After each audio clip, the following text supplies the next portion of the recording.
and Faraday would also have had to have the knowledge that in fact he had to have an electronic circuit, which we call the voltage intensifier circuit, that gave us the ability to switch off the amp flow and allow voltage to take over in a dead short condition. Now, in all probability, if he'd had this knowledge, then we'd have been on hydrogen many years ago. Now, the point out about potential energy on voltage, to give you an example of this, is if you go home and you turn on your TV set or your computer monitor, you're adjusting the B plus voltage potential behind the screen, and as a result, you're now accelerating the negative charge electrons coming off the gun, and that increased velocity of the negative charge electrons striking the fluorescent material now produces a greater light intensity. We know also, like in a cyclotron, that if you use opposite electrical fields, you now can accelerate particles in a 2 or 3 mile area tunnel, and as a result of this, you can accelerate these particles close to the speed of light, and those particles hit a photographic plate, and that's how physicists study matter. So we knew, in fact, that voltage does, in fact, perform work. But heretofore, no one ever dreamed of applying it to switch off the covalent bonding of the water molecule and do it in this way and do it economically. It was always thought in the past that current did the work. Right, always current, and they would always, because Faraday, he needed modern day electronic circuit designs capable of restricting amps and allow voltage to go over. He worked with a very crude battery, and he worked with just an electrical wires going into the beaker with chemicals. So he created a dead short condition, and when you create the dead short condition, you cannot bring voltage up. Voltage remains low, and amps take over and does the work. All right, so this is why Faraday did not discover the electric polarization process. Now, in order to come up with the economic way of doing this, then the Lord had me to develop what was called the VIC, or the voltage, it's called the voltage intensifier circuit.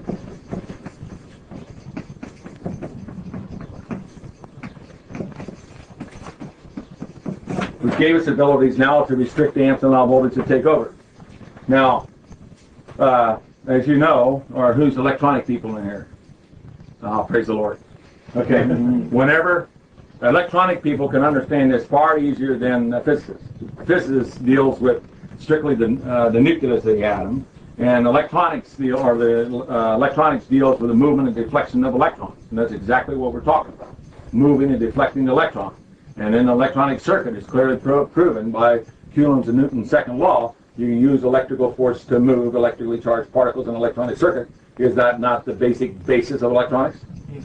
Okay, so we're not defining the laws of physics in order to accomplish the task. Now, whenever you put a dielectric liquid between two electrical conductive plates, what do you got? You got a capacitor, right? So we know that when you take a coil and hook it in series to a capacitor, you now develop what's called a resonant charging choke.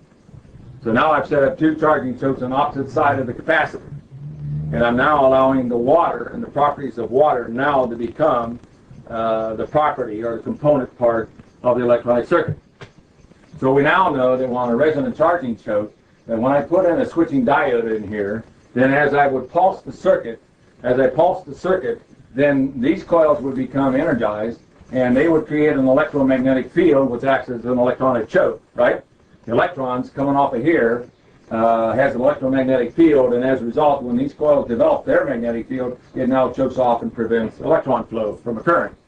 So since the diode now is acting as a switching diode, once you terminate the pulse, it opens up the pulsing circuit and now allows these magnetic fields to collapse. And when they collapse, now we're producing a unipolar voltage field across the capacitor, but in the process we are restricting amps. Now note, we are using the electromagnetic field to restrict the amps, not a resistive element. If you have a resistive element, you're consuming power. I know one thing that was noticed in your circuit diagram is that you were using a resistive choke. Or was that a mistake? Or was that in your actual... No, in filing the patents, I filed them in several ways. They said, well, I use it this way. You have a hard time getting around me, because not only have I filed the patents on the particular technology, but I filed patents in all of its related areas to give me a technological buffer zone to be able to ensure that I can bring the technology in. So in other words, that resistive choke that you've got in your... It's not necessary. It's not necessary? It says, where the hell is it? Here. You say here, resonant charging circuit. resistive coil wire R2. Yeah, you can put a resistive wire with the coil. So some intelligent guy is going to say, well, I got a copper coil, and someone says, well, I'm going to use a resistive wire. Well, sorry folks, I got it both ways. Oh, I see what you're saying. Just to get around the patent. It's just people might use it to get around the Yeah, I mean, you know, a guy invents something and say, well, all I'll do is I'll change something on the patent and try to get around it. Okay. Well, this was developed under the KISS method. Keep it simple, stupid. So the simpler it is, the harder it is to get around the patent. And of course, when this knowledge was coming forth, it was fantastic for us because I knew that if we kept it simple like this, well, then it would be very, very hard to go. And if you look at all of our patents, you apply a voltage across that water molecule, you violated my patent rights. Okay, now what we're doing is that this circuit is not only now restricting the amps, but we are now pulsing and adjusting this pulse frequency to tap into the resonance properties of water by the dielectric value of water. And as a result, that when you tune into this, then what happens, amperol drops down to the lowest value, and voltage now takes off towards infinity if the electronic components will allow it to occur. What sort of frequency are we talking about? Well, we have various frequencies when you can adjust to hit resonance. The key was to go for natural water, non-processed water. And so it was very obvious that we've developed the electronic circuitry to interface with this, that we now electronically zero in to the resonant frequency of any form of natural water, because it would change based on the contaminants within the water. You just did a peak itself. Right. It automatically scans it right in, locks right in the resonance, and holds it there. What can't order of change much. frequency? Pardon? What order of frequency are we talking about? A few hertz or? No, we go from 0 up to 10 kilohertz. Even with this type of circuit you see here, if I hit this at 10 kilohertz, would this not increase it to 20 kilohertz? So not only is this as a pulsing circuit to restrict amp flow, it's also is a frequency multiplier. And guess what else? If I was going to increase more hydrogen gas yield, what would I do? Increase the voltage. Uh-huh. Increase the voltage in. Yes, now how would I do that? Would I need to change the pulsing circuit here? Oh, just change the amplitude of it. All I have to do here is just increase the number of turns of this coil, would I not? But if you want to do it electronically so that you can control it, you could do it just by having a circuit controlling input voltage. And Oh yes, in the car, for example, we're varying it like from 0 to 12 volts. That's right, yeah, with an accelerator. But these can be varied from 0 to 2,000 volts, 2 kilovolts, right, or higher. But what I'm pointing out is the electronic circuitry can remain the same. If I want to increase the electrical power still further, the inductance capacitance of this resonant charging choke simply just needs to be increased. So would you step in some more inductance, or would you just design a bigger one if you wanted to? Yeah, I just simply design a bigger one and wrap more coils to it. So instead of hitting it at 2K, I'm hitting it at 5K or hitting it How many at millihenries 90,000 are the volts. chokes? Huh? How many millihenries are the chokes, approximately? Well, I mean, you can come. It depends. Again, it depends. It depends on what you're trying to accomplish. You're going to have to adjust the power input of this circuit, and the only problem with to adjust the circuit to get your proper voltage. So you're going to consume electrical power in the circuit. But the point being is, under the power equation, whenever you restrict the amps, the only thing you got left over is voltage, right? Which is potential energy. So you're not consuming it. So I'm going to consume a little bit of energy. 2 amps or 3 amps or 5 amps, big deal. Because when you release the energy from the water in the form of the hydrogen gas, its energy yield is 2 1/2 times that of gasoline. Now note the rule of thumb, it's not 2 1/2 times that of fingernail polish. It's not 2 1/2 times that of butter. It's actually 2 1/2 times that of gasoline. Okay, now, okay.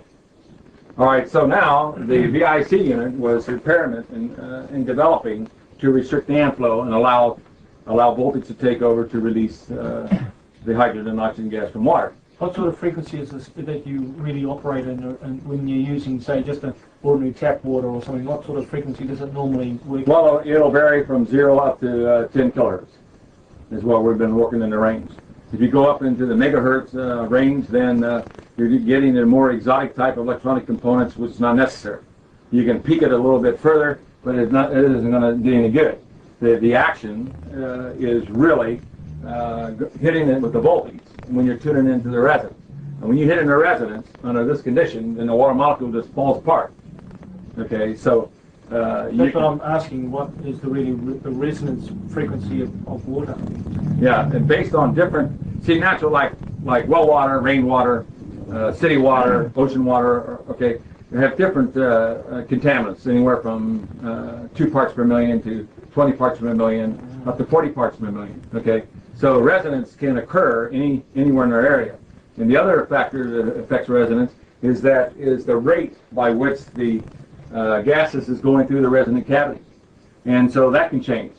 So you can hit resonance at a low voltage level, and as you're raising the voltage level, let's say from 100 volts to 2,000 volts, it's possible that the flow rate of water will start changing resonance. So we've developed the electronic circuits to zero in on that.